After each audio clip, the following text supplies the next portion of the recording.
जब आपको ये खबर मिली कि हस्बैंड नहीं आएंगे अब दोबारा, तो वो पल आप अपने शब्दों में कैसे बयां करेंगे? और मुझे बाहर थोड़ी सी लगी रोशनी, लेटे लेटे मुझे लगा कोई रोशनी बाहर, कोई गाड़ी जैसे आ रही है। और थोड़ी देर में मेरे नॉक हुई वहाँ दरवाजे पे, तो मैं उठ के गई बाहर। मैं कभी एक सोच भी नहीं सकती थी कि मुझे ये खबर मिलने वाली है। बाकी लोग वहाँ कैसे हैं? मेरे हस्बैंड कमांडिंग ऑफिसर थे, मैं एक तरह से पलटन की माँ थी, तो मुझे सबका बड़ा फिक्र था कि बाकी सब ठीक हैं कि नहीं हैं। इस पल के बाद जो आपके जीवन का संघर्ष, यानी कि कहीं ना कहीं जीवन संघर्षमय हो गया, फिर आपने अपने आप को कैसे संभाला और आगे आपने कैसे फिर चीज़ें करी? अब बच्चे पालने हैं मैंने।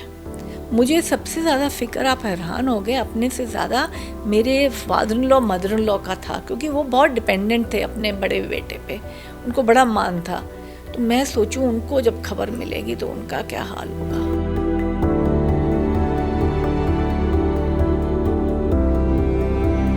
अच्छा, इसके बाद आपका बेटा भी सैनिक में गए और आज एक अच्छी पोजीशन, मेजर जनरल हैं, तो उस पल को आपने कैसे, मतलब पहले तो एक तो कहीं ना कहीं बहुत मुश्किल होता है कि इस घटना के बाद अपने बेटे को फिर से उसमें। जब हम वापस आए ना क्रिमेशन ग्राउंड से, तो मेरा बेटा बाहर वरांडे में झूले पे बैठता है, मैं उसके पास गई, कहता मैं तो आर्मी में जाऊंगा मामा।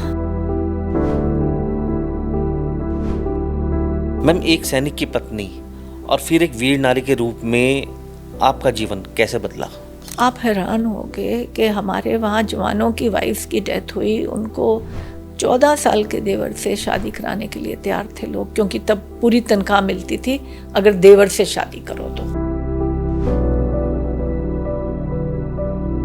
आपने सुख दुख की बात करी, तो शहादत से पहले कोई एक ऐसा पल जो उन्होंने आपसे शेयर किया हो, या कुछ ऐसा कि मेरी लाइफ में कुछ, मतलब कुछ ऐसा स्पेशल हुआ है, वो पल अगर क्या आप शेयर करना चाहेंगे? उन्होंने कहा कि मुझे बहुत जल्द रिस्पॉन्सिबिलिटी मिलने वाली है। द CO वॉज गोइंग, जो वहाँ थे तब, तो कहते हैं कि मुझे इसमें बड़ा फ़ख्र है कि आप मेरा पूरा साथ दोगे और हम दोनों मिलके बहुत अच्छे अच्छे काम करेंगे। नमस्कार, स्वागत है द समर न्यूज़ हरियाणा में।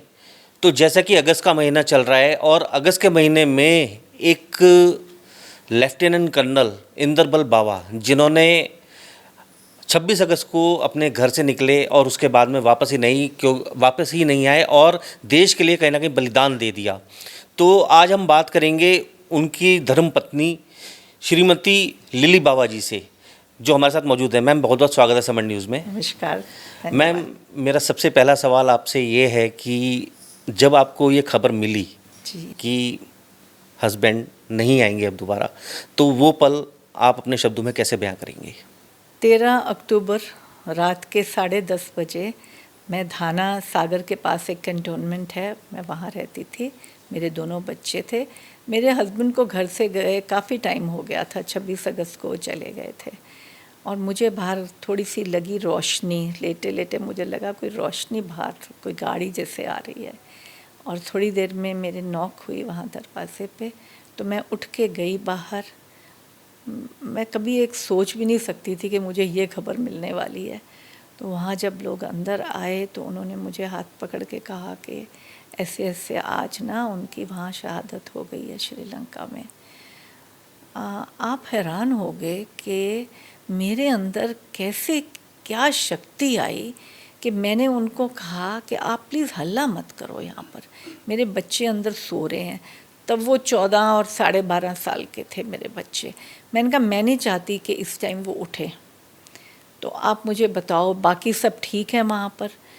उनके साथ और हमारी पलटन की भी 1-2 लेडीज़ थी और डॉक्टर था। वो इंजेक्शन लेके आया था कि अगर मैं बेहोश हूँ तो मुझे देना पड़ेगा।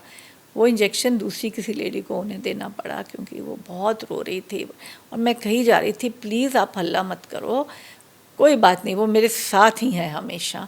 बाकी लोग वहाँ कैसे हैं? मेरे हस्बैंड कमांडिंग ऑफिसर थे, मैं एक तरह से पलटन की माँ थी, तो मुझे सबका बड़ा फिक्र था कि बाकी सब ठीक हैं कि नहीं हैं। फिर वो बैठे और एक ऑफिसर तो मेरे को अभी भी याद है, हमारी दीवार पे ना सिर ऐसे ऐसे फोड़ रहा था कि कैसी हैं ये लेडी, कि इतनी बहादुरी। पर वो आ गई अंदर से। फिर हम लोग सारी रात वैसे ही बैठे रहे। सुबह मैंने बच्चों को उठाया, उन्हें दूध दिया, फिर उन्हें बताया। इस पल के बाद जो आपके जीवन का संघर्ष, यानी कि कहीं ना कहीं जीवन संघर्षमय हो गया, फिर आपने अपने आप को कैसे संभाला और आगे आपने कैसे फिर चीज़ें करी? तो ऐसे है कि यादें तो जाती नहीं जो अपने हों उनकी, लेकिन मन में सोचा कि एक ब्लॉक रख दो उन यादों के आगे और आगे चलो, उनको रखो पीछे। वो जब दिल करे उनको अच्छी अच्छी चीज़ों को याद करो। पर ये बैठ के कि बस वो होते तो ये होता, वो होते, अब मैं क्या करूँगी, ये नहीं चलेगा काम। अब बच्चे पालने हैं मैंने। मुझे सबसे ज़्यादा फ़िक्र, आप हैरान हो गए, अपने से ज़्यादा मेरे father in law mother in law का था, क्योंकि वो बहुत डिपेंडेंट थे अपने बड़े बेटे पे, उनको बड़ा मान था। तो मैं सोचूं उनको जब खबर मिलेगी तो उनका क्या हाल होगा। फिर तो धीरे धीरे सब आने शुरू हो गए वहाँ धाना में, और बच्चों को जब बताया तो उनको फ्रेंड्स के घर भेज दिया, हमारे वहाँ कोई थे, क्योंकि मुझे पता था अब यहाँ बहुत लोग आएंगे। एक लेडी ने तो दूसरे दिन कहा, ये रो क्यों नहीं रही, इसको रोना चाहिए। मैंने कहा हद होगी, मैं अकेले में शायद रो लेती हूँ पर मैं सामने नहीं रहूँगी, क्योंकि मेरी पलटन की और लेडीज़ हैं यहाँ। आप हैरान हो गए, 22 कैजुअल्टीज़ हुई थी हमारी बटालियन की। और जब न्यूज़ आती थी तो मैं खुद जाती थी घरों में बताने के लिए लेडीज़ को। वो जब मुझे देखती थी दूर से ही लेट जाती थी कि नहीं नहीं नहीं, हमारा मत बताना आप। पर क्या करो, ये अपने हाथ में तो है नहीं ना। और वही बात है, तेरा पाना मीठा लागे, भगवान के आगे हाथ जोड़ के कहते हैं कि जो है वो सही रहे। अच्छा, इसके बाद आपका बेटा भी सैनिक में गए और आज एक अच्छी पोजीशन, मेजर जनरल हैं, तो उस पल को आपने कैसे, मतलब पहले तो एक तो कहीं ना कहीं बहुत मुश्किल होता है हाँ, कि इस घटना के बाद अपने बेटे को फिर से उसमें। अब ना इतनी अजीब बात है कि 15 को इनकी बॉडी ले आए और क्रिमेशन वहाँ हो गई धाना में। अब मैं, बेटी मेरी कहे मैं तो जाऊँगी नहीं पापा को ऐसे, बेटा मेरा सब कुछ किया उसने वहाँ जाके। जब हम वापस आए ना क्रिमेशन ग्राउंड से, तो मेरा बेटा बाहर वरांडे में झूले पे बैठता है, मैं उसके पास गई, कहता मैं तो आर्मी में जाऊँगा मम्मा। I couldn't stop him. आपने नहीं रोका? नो नो, सवाल ही नहीं। हमें तो फौज को चाहिए ऐसे लोग जो कि जुनून से जाएं। मेरी माँ ने मुझे बड़ा कहा कि तू बोल। ये बहुत बड़ी बात है कि एक माँ की चिंता आगे ना आके हाँ, आपने अपने देश के लिए। बिल्कुल, क्योंकि मैं नहीं मानती कि फौज में ही लोग जाते हैं, डेथ कहीं भी हो सकती है, बैठे बैठे हो सकती है। तो बेटे ने कहा मैं तो जी जाऊंगा ही, और वो टॉपर था स्कूल में जी। मैं कहता मैं तो मामा आर्मी में जाऊंगा। मैंने कहा ठीक है। मेरी माँ ने मुझे बड़ा समझाया, कहती इसको बुला अलग और कह मैं दूसरी शादी कर लूँगी अगर तू चला जाएगा। मैंने कहा बिल्कुल नहीं। मैम, एक सैनिक की पत्नी और फिर एक वीर नारी के रूप में आपका जीवन कैसे बदला? पूरा पलट गया। आप स्लेट की एक साइड से दूसरी साइड में चले जाओ। मुझे तो चेक भी साइन करना नहीं आता था, मतलब ना मैंने कभी नौकरी की थी। मैं तो वैसे कॉम्प्लीमेंट्री पढ़ाती थी स्कूलों में, जहाँ जाते थे वहीं बच्चों की शाम को ट्यूशन्स घर में कर लेती थी। तो सब कुछ ही बदल गया ना। Now I had to think of everything, शुरू से लेके कि अब आगे क्या करना है मैंने, मुझे ही सोचना पड़ रहा था ना, कोई और सोचने वाला भी नहीं था। फाइनेंशियल बहुत बुरा हाल होता था उन दिनों में, तो कोई क्या मिलता था हमें। मुझे याद है मेरे को शायद 2.5-3 लाख मिले टोटल इनका प्रोविडेंट फंड और जो भी मिला के, और 5,250 मेरी पेंशन लगी। और घर मेरे पास एक देहरादून में कॉमन घर था, और मेरे को गैस एजेंसी जो मिल गई ना, वो मैंने हिम्मत की थी, वो मिल गई। उससे फिर हमारा ना थोड़ा ठीक हो गया सब कुछ। पर मेहनत बहुत करी मैंने गैस एजेंसी को भी चलाने में। मैं मेहनत तो समझ लो कि जिसे कहते हैं ना सर पे बांध के कफन के चलो अब ज़िंदगी से जूझना है, लड़ना है। जब तक बच्चे सेटल नहीं होते। साथ साथ लोगों को भी हेल्प करनी है। क्योंकि आप पेशे से एक समाज सेवी भी हैं। बिल्कुल, मेरे को था कि मैं जितनी लोगों की मदद कर सकूं करूंगी। हमारे समाज में ना जी बहुत कुरीतियाँ हैं कई। नहीं, विडोज़ को आप समझते हो कि चलो जी जैसे हम कहेंगे वैसे ही करेगी। आप हैरान होंगे कि हमारे वहाँ जवानों की वाइफ्स की डेथ हुई, उनको 14 साल के देवर से शादी कराने के लिए तैयार थे लोग, क्योंकि तब पूरी तनख्वाह मिलती थी अगर देवर से शादी करो तो। Okay. Can you believe it? Family वाले, इन लॉज, मतलब कि इतना दुख होता था मुझे। और काफ़ी मैंने समझाया, वो एक कमरे में रहेगी, एक चादर लपेटेगी, सिर्फ दूध चीनी। वहाँ पलटन में अब मैं ही न्यूज़ ब्रेक करने जाती थी घरों में, फैमिलीज़ को। मैं ही, फैमिली लाइंस बहुत थी वहाँ फैमिलीज़, मैं ही कोशिश करती थी कि सबको जाके देखूं, हौसला दूं। ना हमारे पास राशन, कई एक बार तो पीने का पानी भी नहीं आया था। वो जगह ही ऐसी थी। मैं गई थी फिर वहाँ, आज से 6 साल पहले मैं और मेरी बेटी फिर गए थे वहाँ, क्योंकि वहीं क्रिमेशन हुई थी मेरे हस्बैंड की। अच्छा मैम, जैसे कि अभी अगस्त का महीना है और 15 अगस्त भी आ ही रही है। जी स्वतंत्रता दिवस लोग मनाते हैं, जी। तो स्वतंत्रता दिवस को लेके मतलब स्वतंत्रता दिवस का महत्व क्या है? सबसे पहले तो हमें, जिन्होंने हमें आज़ादी दी, हमें स्वतंत्र कराया, हमें सबसे पहले उन्हें नमन करना चाहिए। फिर जो आज हमारे पोस्टों पे, बॉर्डरों पे, साइचिन में, ईस्ट में हमारे बैठे हैं जवान, उन्हीं को नहीं, उनकी फैमिलीज़ का भी हमें ध्यान रखना चाहिए। द पॉलिटिकल क्लास मस्ट बाउ टू द सोल्जर्स, उनकी फैमिलीज़ को। मैं तो कब से कह रही हूँ कि जो लोकल एडमिनिस्ट्रेशन है, कम से कम कुछ वीर नारियों के, सभी के जो हैं उनके डिस्ट्रिक्ट में, उनके नाम तो हो उनके पास। एग्जैक्ट। कभी उनकी, मतलब कि कभी उनका हाल ही पूछ लें। अभी तो फौज बहुत लुक आफ्टर कर रही है हमें, लेकिन जो लोकल एडमिनिस्ट्रेशन कैसे वो जज्बा डालेगी अपनी देश सेवा का अपने यंग लोगों में? क्यों वो गलत इधर उधर कर रहे हैं? वो देश सेवा में क्यों नहीं लग रहे हमारे जवान? जी। उसके लिए उन्हें इंटरेक्शन कराना चाहिए वीर नारियों के साथ, एक्स सर्विसमैन के साथ। वो नहीं होता। जी। अच्छा मैम, अभी एक मिशन चल रहा है नमन शहीदों को, जी जो कि अभी 30 मई को पूर्व सेना प्रमुख जनरल वीपी मलिक द्वारा इसकी शुरुआत की गई थी। जी और वहीं एक संस्था भी है माइंड वेदा, वन जी। क्वांटम, इनके जो ऑनर हैं कंवरपाल बिंदुसार जी, इनके द्वारा ये सब मिलके ये नमन शहीदों को जो ये मिशन चला रहे हैं, जी। इसको आप किस तरह से देखते हैं? बहुत अच्छा, बहुत अच्छा। मैं सोच रही हूँ आज से 40 साल पहले क्यों नहीं आगे कमल बिंदुसार जी तब ये शुरू करने के लिए। लोगों में वो, उनको अवेकनिंग करनी पड़ेगी लोगों की कि देखो आपने ये, इस चीज़ का बहुत ध्यान रखना है। और कितने हैं देखो हम लोग, स्पेशली जो पेरेंट्स हैं, जो यंग ऑफिसर्स की डेथ हो गई, जवानों की, और जो वीर नारियां हैं, क्या उनको कोई जाके साल में एक बार पूछ भी नहीं सकता उनका हाल लोकल एडमिनिस्ट्रेशन से? किसी को पता ही नहीं। जी, ये तो है, क्योंकि यही संस्था मैंने देखी पहली बार जो वीर नारी का सम्मान भी किया गया। बिल्कुल बिल्कुल, बहुत अच्छा, बहुत अच्छा। अच्छा, जब 15 अगस्त में बात चलती है कि 15 अगस्त आ रहा है, लोग आज़ादी का जश्न मनाते हैं, और वहीं शहीद भगत सिंह, राजगुरु, सुखदेव, इन सब के नाम भी आते हैं, तो आज की जो युवा पीढ़ी है उनको क्या उनके बलिदान से सीख लेनी चाहिए? उनको उनके तो बलिदान का बताओ, लेकिन जो इतने हमारे सैनिक, परमवीर चक्र, महावीर चक्र, शौर्य चक्र, उनका भी तो बताओ।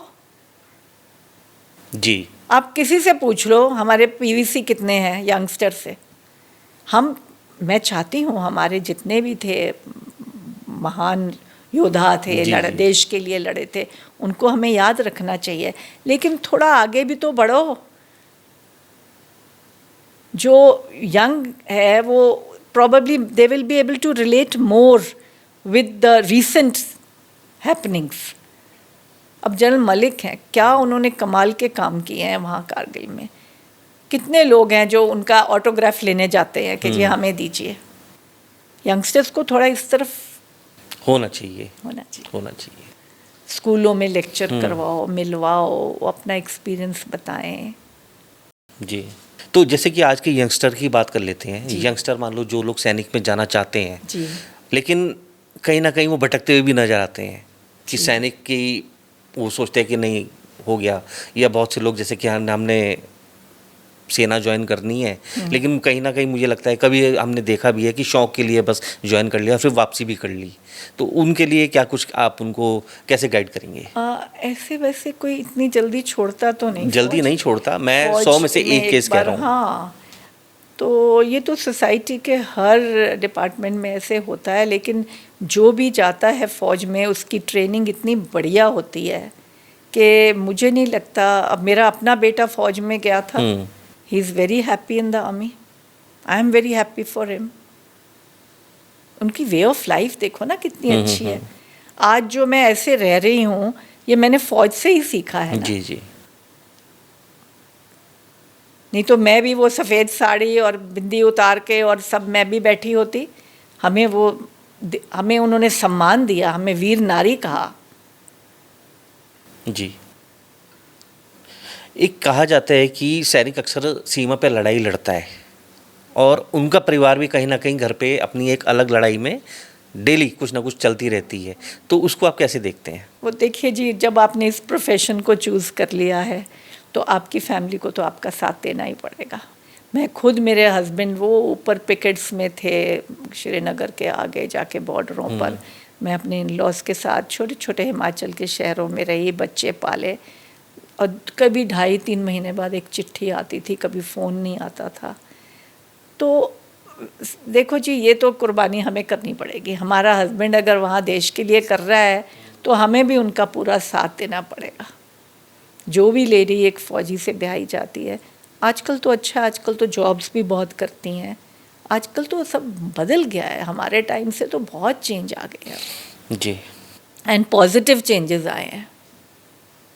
अब मानोगे, हम एक जगह में थे हाशीमारा, हमारे हस्बैंड ज़्यादा बाहर ही रहते थे, कभी सिक्किम, कभी कहीं, बस भूटान। तो हम लेडीज़ अलग अकेली होती थी।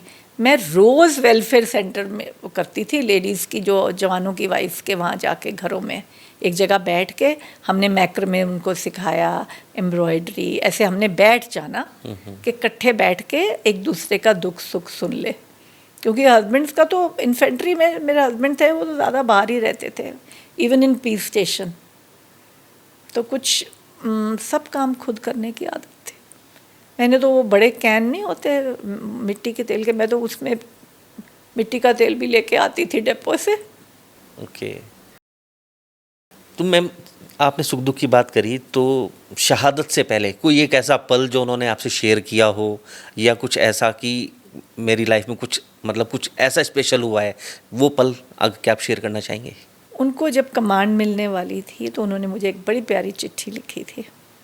उन्होंने कहा कि मुझे बहुत जल्द रिस्पॉन्सिबिलिटी मिलने वाली है। द CO वॉज गोइंग, जो वहाँ थे तब। तो कहते हैं कि मुझे इसमें बड़ा फ़ख्र है कि आप मेरा पूरा साथ दोगे और हम दोनों मिलके बहुत अच्छे अच्छे काम करेंगे। ही वॉज ऑल्सो टोटल फौजी माइंड वो थे कि हम सबका ध्यान रखेंगे, हम बहुत बढ़िया काम करेंगे दोनों मिलके पलटन के लिए। तो that was in his thought कि मैं कैसा CO बनूंगा। और बेटे बहुत अच्छे थे वो। ये मुझे बड़ा गर्व है अपने हस्बैंड पे। अपने पेरेंट्स की इतनी रिगार्ड करते थे।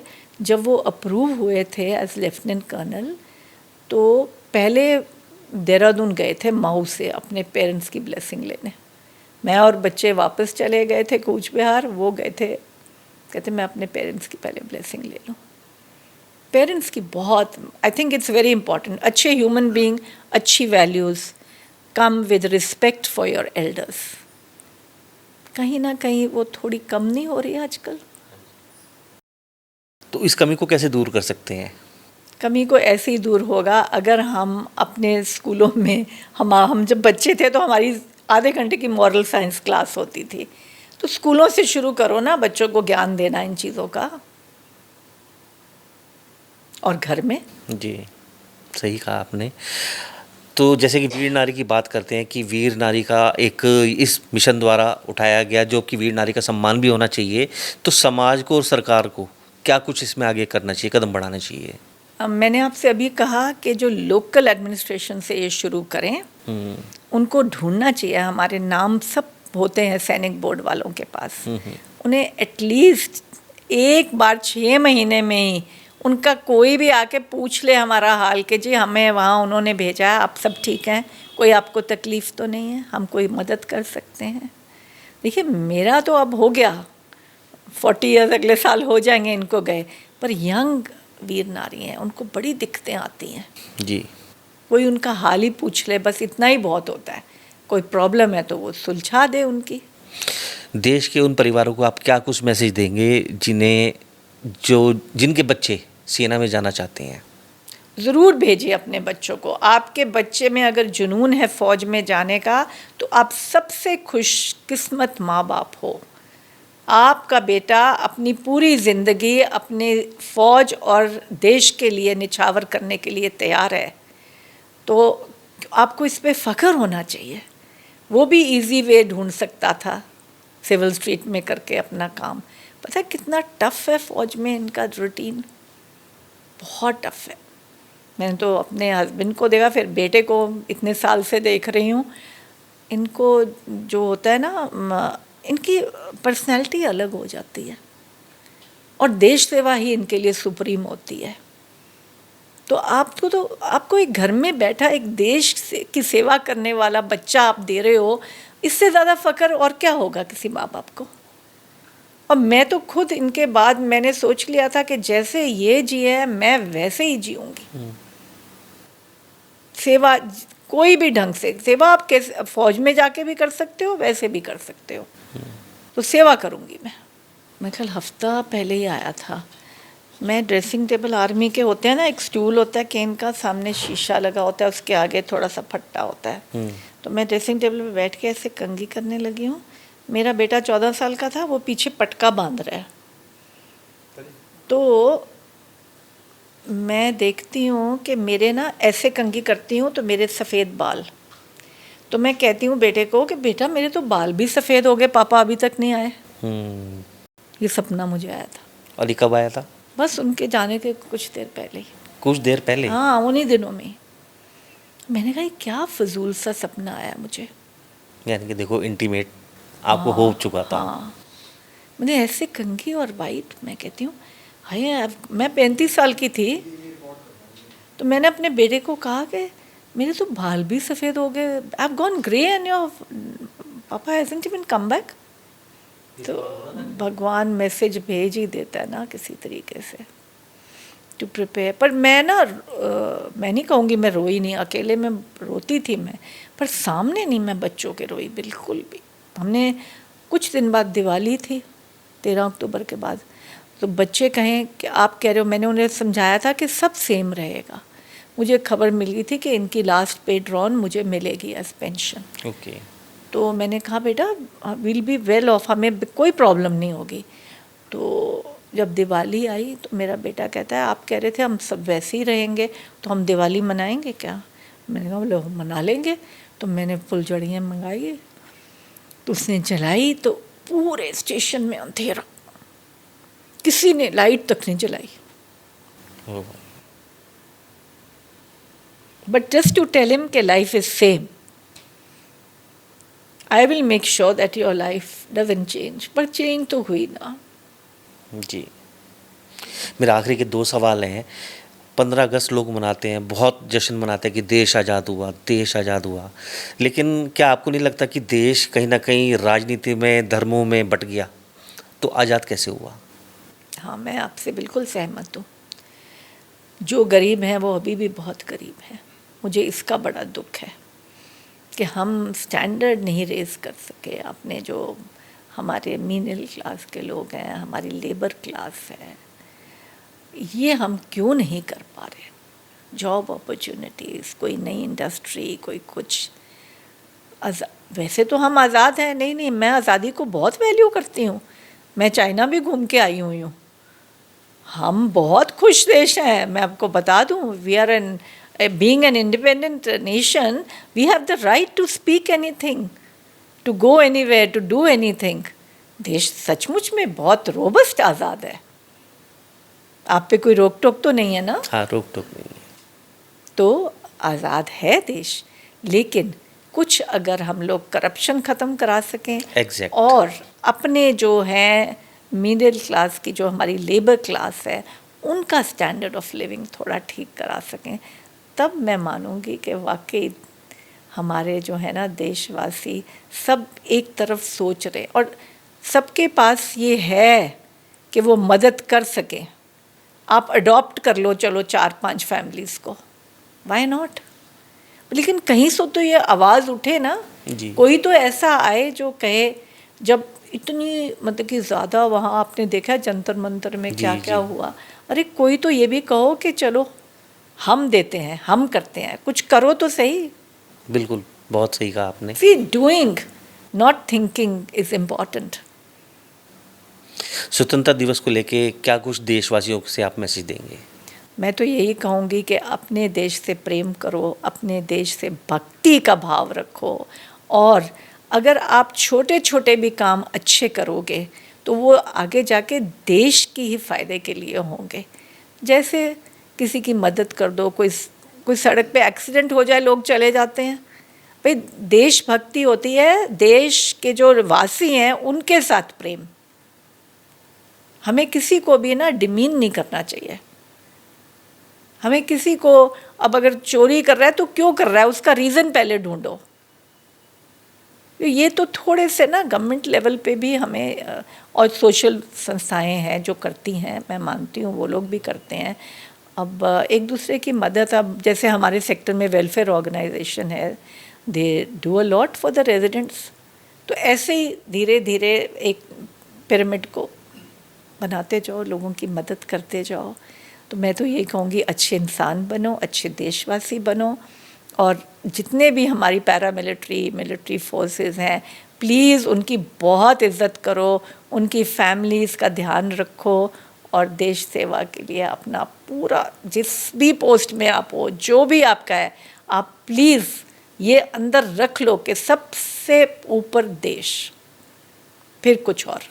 मेरी बेटी भी बहुत अच्छी पोस्ट पे है माइक्रोसॉफ्ट में, यूएस में, और अच्छे बच्चे हैं. मेरे को ये सबसे ज़्यादा है, मेरी बहू, मेरा जवाई, मेरे grandchildren, they are good citizens. I have given the country some very good citizens which we all should aim to do in families.